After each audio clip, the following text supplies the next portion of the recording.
હવે આ વ્રતો જે છે તે શેના કારણથી કરવામાં આવે છે? એટલે મન શુદ્ધિ, વિચાર શુદ્ધિ અને બુદ્ધિ શુદ્ધિ, આ બધી પ્રકારની શુદ્ધિઓ બાળપણથી જ આવે. તો કેમ છોકરીઓમાં જ ના આવે છે, કેમ છોકરાઓમાં નથી આવતી? ગૌરી વ્રત અને જયા પાર્વતી વ્રત, ભગવાન શિવ અને પાર્વતીની આરાધના. હવે આ જે મોરાકત છે, જયા પાર્વતી છે, તેમાં સોલ્ટ મીઠું જે છે તે પ્રતિબંધિત હોય, ખાવાનું જ ના હોય, તો એનું કારણ શું છે? અને આપણે જનરલી જોતા હોઈએ છીએ કે વ્રત જે છે એ માત્ર દીકરીઓ કરતી હોય છે, મહિલાઓ કરતી હોય છે, પણ એ કારણ શું છે કે જેન્ટ્સ નથી કરતા કે બોયઝ નથી કરતા વ્રત? આપણે શાસ્ત્રોમાં, પુરાણોમાં એવું કહેવાયું છે કે યત્ર નાર્યસ્તુ પૂજ્યંતે રમંતે તત્ર દેવતા. હાલ અષાઢ મહિનો ચાલી રહ્યો છે અને આ મહિનામાં ઘણા બધા વ્રતો આવે છે, જેમ કે મોરાકત, જયા પાર્વતી, ગૌરી વ્રત. અને આ બધા વ્રતો જે છે તે શ્રદ્ધા, સંયમ અને અખંડ સૌભાગ્યના પ્રતીક માનવામાં આવે છે. અને તે બાબતે માહિતી લેવા આજે આપણી સાથે જોડાયેલા છે શાસ્ત્રીજી કૃષ્ણચંદ્ર દવે. તમારું આરબી ન્યૂઝમાં સ્વાગત છે. પહેલો પ્રશ્ન તો તે છે મારો કે મોરાકત કયા તારીખથી ચાલુ થાય છે ને ક્યારે પૂર્ણ થાય છે? ખૂબ ખૂબ ધન્યવાદ. હવે મોરાકત વ્રતનો પ્રારંભ દેવશયની એકાદશી એટલે કે ચાતુર્માસનો જ્યારે પ્રારંભ થાય, અષાઢ સુદ 11ના દિવસે તારીખ 25/7/2026 અને શનિવારથી આ મોડા વ્રત, ગૌરી વ્રતનો આરંભ થઈ રહ્યો છે અને તેમની પૂર્ણાહુતિ 29 તારીખ અને બુધવાર એટલે કે 5 દિવસ સુધી નાની બાળાઓ, કુમારિકાઓ આ વ્રત કરે છે. તેમજ જયા પાર્વતીનું વ્રત અષાઢ સુદ 13થી તારીખ 27 અને સોમવારથી આ વ્રતનો શુભારંભ થઈ રહ્યો છે અને અષાઢ વદ બીજના દિવસે 31 તારીખને શુક્રવારે આ વ્રત જાગરણ કરી અને પૂર્ણ થાય છે. હવે આ વ્રતો જે છે તે શેના કારણથી કરવામાં આવે છે? ગૌરી વ્રત અને જયા પાર્વતી વ્રત એટલે કે મા પાર્વતીની આરાધના અને ભગવાન શિવ અને પાર્વતીની આરાધના કરવામાં આવે છે. જે કુમારી કન્યાઓ સુખ, શાંતિ, સમૃદ્ધિ, વૈભવની પ્રાપ્તિ માટે અને મન ઈચ્છિત, મનોવાંછિત ફળની પ્રાપ્તિ માટે આ વ્રતો કરે છે. હવે આ જે મોરાકત છે, જયા પાર્વતી છે, તેમાં સોલ્ટ મીઠું જે છે તે પ્રતિબંધિત હોય, ખાવાનું જ ના હોય, તો એનું કારણ શું છે? જણાવી દઉં. ચાતુર્માસ દરમિયાન એટલે કે સામાન્ય રીતે ચોમાસાની ઋતુ ચાલતી હોય છે અને એ ઋતુ દરમિયાન રોગચાળાની સંભાવના વધારે હોય છે.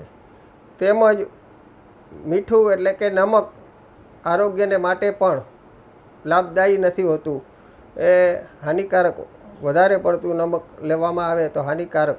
એટલે વિજ્ઞાનને સાથે જોડી અને નમક ન ખાઈને અને આહાર પ્રત્યેનો સંયમ જળવાય, આહાર શુદ્ધિ જળવાય અને બાળપણથી જ આ રીતે તંદુરસ્તીની સાથે આ બધા વ્રતો થાય. હવે બીજો પ્રશ્ન મારો તે છે કે મોરાકત અને જયા પાર્વતીમાં વચ્ચે સ્ટેપ્સ કેટલા હોય છે અને કેવી રીતે હોય છે? પુરાણો અનુસાર શિવ પાર્વતીની પૂજા અને પાર્વતીજીની બેન જયા, સખી જયા નામની સખી હતી અને જે એવ્રત જીવ્રત વ્રતની અંદર પણ જયામાં અને વિજયામાંનો ઉલ્લેખ છે. એટલે એમણે પણ શિવ પાર્વતીની ઉપાસના કરી અને એનું નામ જયા પાર્વતી સાથે જોડાયેલું છે. એમની ભાવપૂર્વક પૂજા કરી, ષોડશોપચાર પૂજા, ચંદન, ચોખા, પુષ્પ અને ઝવેરાઓ વગેરે નાગલાઓ ચડાવી અને પૂજા કરે છે. તે કારણ શું હોય છે કે તે ઝવેરાની પૂજા કરે છે? ઝવેરા અને પુષ્પ વગેરે એક પ્રકૃતિનું પૂજન કરવાનો એની અંદર મહિમા રહેલો છે કે એની સાથે સાથે સુખ, શાંતિ અને સમૃદ્ધિની કામના માટે સાથે સાથે પ્રકૃતિનું પૂજન થાય. અને જેમ ઝવેરાની અંદર જેમ હરિયાળી આવે એમ જીવનની અંદર તે સુખ, શાંતિ, સમૃદ્ધિ અને હરિયાળી, વ્યાપકતા એવું એક પ્રતીક માનવામાં આવ્યું છે. અને આપણે જનરલી જોતા હોઈએ છીએ કે વ્રત જે છે એ માત્ર દીકરીઓ કરતી હોય છે, મહિલાઓ કરતી હોય છે, પણ એ કારણ શું છે કે જેન્ટ્સ નથી કરતા કે બોયઝ નથી કરતા આ વ્રત? હા, ખૂબ સારો પ્રશ્ન છે બેન તમારો.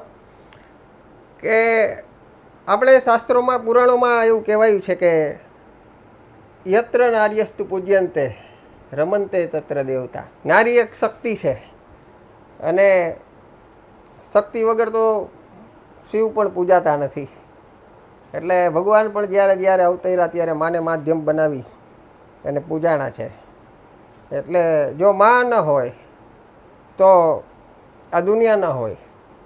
અને આપણા વડીલો એમ કહેતા કે બાળક છે એ કુમળો છોડ છે, એને જેમ વાળીએ એમ વળે.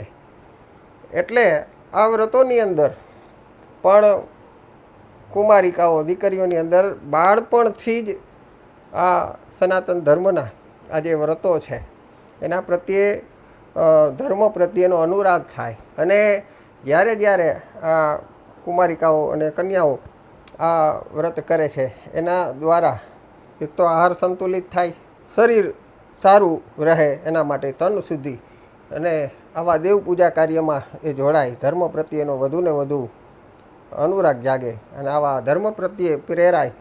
એનામાં સંસ્કારો, કેળવણી, ચારિત્ર્યની શુદ્ધિ થાય.